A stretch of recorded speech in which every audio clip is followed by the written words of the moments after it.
Number 22 USC 1-1 at Texas 1-1 Saturday 5 p.m. PDT, Darrell K. Royal Texas Memorial Stadium. TV, Channel 11. Radio, 710. Marquee matchup advertisement: USC offensive coordinator Tim Martin vs.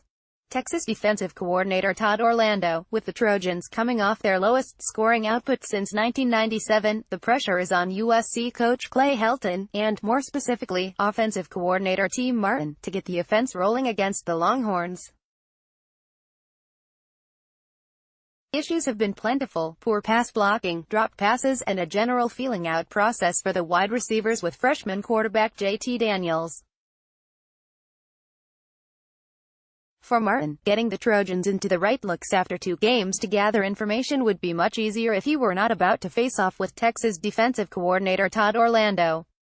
The Longhorns pride themselves on being unpredictable with their defensive game plans, and they will bring consistent heat from all directions, something USC did not handle well at Stanford in a 17-3 loss. Martin knows what he is up against, and now he knows what he has to deal with it. Fair or not, Saturday night's offensive showing will be viewed by USC faithful as a referendum on Martin's ability to do his job. Getting offensive: USC 416.5 YPG, 23 PPG. Clay Helton said this week that his three-headed monster at running back has been the strongest defensive group thus far.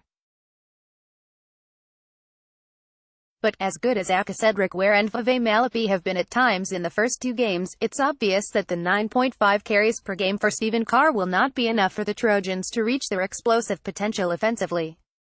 Helton has been cautious with Carr, who is coming off back surgery, but the coach indicated this week that more work will be in store for the talented sophomore.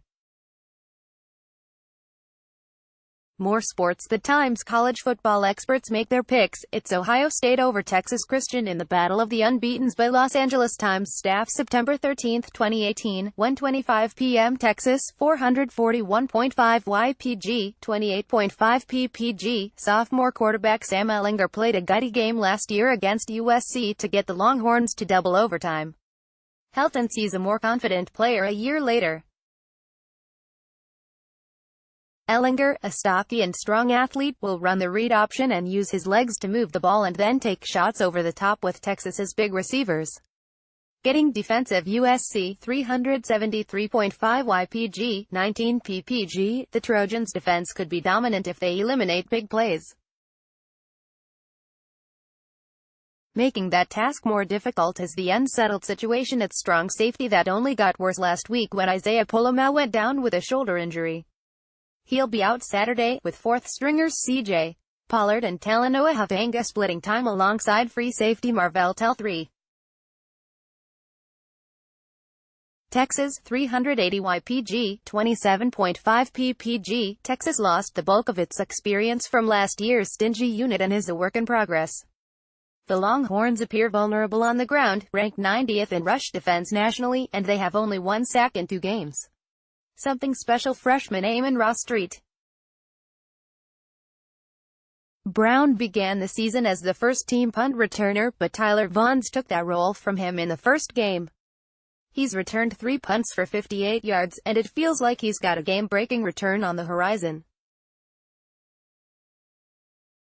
I've noted the last time USC won a game in the state of Texas was in 1996 against Houston in the Astrodome. The Trojans won 26-9. Clay Helton's father, Kim, was the head coach of the Cougars that day. Injury report for the Trojans: the offense should gain playmaking tight end Josh Follow, who missed the first 2 games with a hamstring injury. Defensively, Polamalu is out. For the Longhorns, running back Keontae Ingram is doubtful with a sprained knee, according to the Dallas Morning News. Ingram had a touchdown in each game thus far and is averaging 6.3 yards per carry. Center Zach Shackelford is expected to be out for a second straight game.